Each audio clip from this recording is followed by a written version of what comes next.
Hello friends, welcome back to my channel. ఈరోజు మన ఛానల్లో పాతకాలం నాటి ఒక మంచి స్వీట్ రెసిపీ అండి. హెల్త్కి కూడా చాలా మంచిది, చాలా టేస్టీగా ఉంటుంది. కప్పు రేషన్ బియ్యం నానబెట్టి అప్పటికప్పుడు ప్రిపేర్ చేసేసుకోవచ్చు. నోట్లో పెట్టుకుంటే వెన్నలా కరిగిపోతుంది. మరి అప్పటికప్పుడు ప్రిపేర్ చేసుకునే ఈ ఇన్స్టెంట్ స్వీట్ రెసిపీని ఎలా ప్రిపేర్ చేసుకోవాలో వీడియోలోకి వెళ్ళి చూసేద్దామండి. దానికోసం నేను ఇక్కడ ఒక గ్లాస్ మెజర్మెంట్తో ఒక గ్లాస్ వరకు రేషన్ బియ్యాన్ని తీసుకుంటున్నాను. మీరు కావాలి అనుకుంటే నార్మల్ బియ్యంతో అయినా చేసుకోవచ్చండి. దీంట్లోకి ఒక గ్లాస్తో వాటర్ వేసుకొని ఆ వాటర్ వేసి 2-3 సార్లు కడిగిన తర్వాత మళ్ళీ మంచి వాటర్ వేసుకొని ఒక హాఫ్ అన్ అవర్ లేదా ఒక 1 అవర్ పాటు నానబెట్టుకోవాలండి. నానబెట్టుకున్న తర్వాత వీటిని శుభ్రంగా 2-3 సార్లు కడిగేసిన తర్వాత ఒక మిక్సీ జార్ తీసుకొని మిక్సీ జార్లోకి ఈ బియ్యం మొత్తాన్ని వేసేసుకుంటున్నాను. వేసుకొని కొంచెం వాటర్ అయితే వేసుకొని మూత పెట్టి మెత్తగా మిక్సీ చేసుకోవాలి. చూడండి, మెత్తగా మిక్సీ పట్టుకున్న తర్వాత ఒక ఇలాంటి లోతుగా ఉన్న గిన్నెలోకి మనం ఈ బియ్యం మిక్సీ పట్టుకున్న దాన్ని అంతటిని కూడా వేసేసుకోవాలి. వేసుకున్న తర్వాత మనం ఏ గ్లాస్తో అయితే రేషన్ బియ్యం తీసుకున్నామో సేమ్ అదే గ్లాస్తో హాఫ్ గ్లాస్ వరకు పచ్చి కొబ్బరి చిన్న చిన్న ముక్కలుగా కట్ చేసుకున్న పచ్చి కొబ్బరిని వేసుకొని కొంచెం వాటర్ వేసుకొని మిక్సీ పట్టుకోవాలండి. ఇక్కడ నేను పచ్చి కొబ్బరి వేసినప్పుడు కానీ బియ్యం వేసినప్పుడు కానీ 1 టేబుల్ స్పూన్ వరకు సోంపుని వేసుకొని మిక్సీ పట్టుకోండి. నాకు సగం మిక్సీ పట్టిన తర్వాత గుర్తొచ్చింది, అందుకే ఇక్కడ వేసాను. సోంపు వేసుకోవటం వల్ల ఫ్లేవర్ అనేది చాలా బాగుంటుందండి. టేస్ట్ కూడా తినేటప్పుడు చక్కగా స్మెల్ అనేది చాలా బాగుంటుంది. ఇప్పుడు మిక్సీ జార్లో కొంచెం వాటర్ వేసుకొని పిండిలో వేసేసుకోవాలి.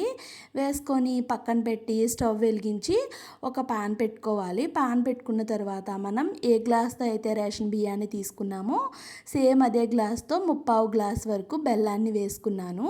అలానే బెల్లం ఎంత క్వాంటిటీలో తీసుకున్నామో అంతే క్వాంటిటీలో నీళ్ళను కూడా వేసుకొని, ఇక్కడ బెల్లం ఎటువంటి పాకం రావాల్సిన పని లేదండి. బెల్లం మొత్తం కరిగిపోయిన తర్వాత మంచి ఫ్లేవర్ కోసం కొంచెం యాలకుల పొడి వేసి ఇలా ఒక మరుగు వచ్చే వరకు మరిగించుకొని స్టవ్ ఆఫ్ చేసి ఆ వేడి బెల్లం పాకాన్ని మనం ఇలా స్ట్రెయినర్తో వడకట్టుకొని ఈ ముందుగా ప్రిపేర్ చేసుకున్న బియ్యం కొబ్బరి మిశ్రమంలో వేసేసుకోవాలి. వేసుకొని వేడి మీద ఉండగానే మొత్తం కలిపేసుకోవాలండి. చూడండి, కలుపుకుంటే మనకి పల్చగా కొంచెం వాటరీగా అవుతుంది. ఇప్పుడు దీంట్లోకి టేస్ట్ బ్యాలెన్సింగ్ కోసం కొంచెం సాల్ట్ అయితే వేసాను. సాల్ట్ కూడా వేసి బాగా కలిపేసుకున్నాను. కలిపేసుకున్న తర్వాత స్టవ్ వెలిగించి ఒక ప్యాన్ అయితే పెట్టుకుంటున్నాను. ప్యాన్ పెట్టుకొని దీంట్లోకి 1 టేబుల్ స్పూన్ వరకు నెయ్యినైతే వేసుకోవాలి. నెయ్యితో చేసుకుంటున్నానండి. మీరు కావాలి అనుకుంటే ఆయిల్తో అయినా చేసుకోవచ్చు. ఇప్పుడు చిన్న పీసెస్లా కట్ చేసుకున్న పచ్చి కొబ్బరిని వేసుకున్నాను. వేసుకొని పచ్చి కొబ్బరి కలర్ చేంజ్ అయ్యే వరకు ఫ్రై చేసుకున్న తర్వాత సగం వరకు కొబ్బరి దాంట్లో వేసేసుకున్నాను. అలానే సగం అయితే పక్కన పెట్టేసుకున్నానండి. ఇప్పుడు మెయిన్గా దీంట్లో 1/2 టేబుల్ స్పూన్ వరకు వంట సోడా వేసుకోవాలి. వంట సోడా వేసుకోవటం వల్ల ఏంటంటే మనకి ఎక్కువ సేపు పిండిని నానబెట్టాల్సిన పని లేదండి. వంట సోడా వేస్తే వెంటనే ప్రిపేర్ చేసుకోవచ్చు. అదే వంట సోడా వేయకపోతే గంట లేదా 2 గంటలు అయితే పిండిని నానబెట్టాల్సి ఉంటుంది. అంత టైం లేదనుకుంటే, ఇన్స్టెంట్గా చేసుకోవాలి అనుకుంటే ఖచ్చితంగా వంట సోడా వేసుకోవాలండి. ఇప్పుడు స్టవ్ వెలిగించి ఇందాక పచ్చి కొబ్బరి ఫ్రై చేసిన ప్యాన్ని నేను ఇక్కడ పెట్టుకున్నాను.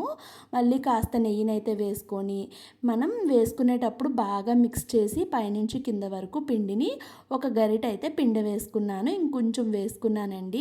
ఇప్పుడు పైన మనం కొంచెం పచ్చి కొబ్బరిని ఉంచాం కదా, వాటిని పైన అలా వేసుకున్నాను.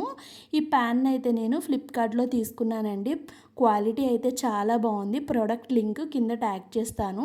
ఇంట్రెస్ట్ ఉన్న వాళ్ళు ఒక్కసారి చూసేయండి. మూత పెట్టి ఒక 2 నిమిషాలు ఉడికించుకున్న తర్వాత ఇంకొక సైడ్కి జస్ట్ అలా టర్న్ చేయాలండి. టర్న్ చేసి ఎక్కువసేపు ఉంచకుండా మళ్ళీ ఇంకొక సైడ్కి అయితే టర్న్ చేసేసుకోవాలి.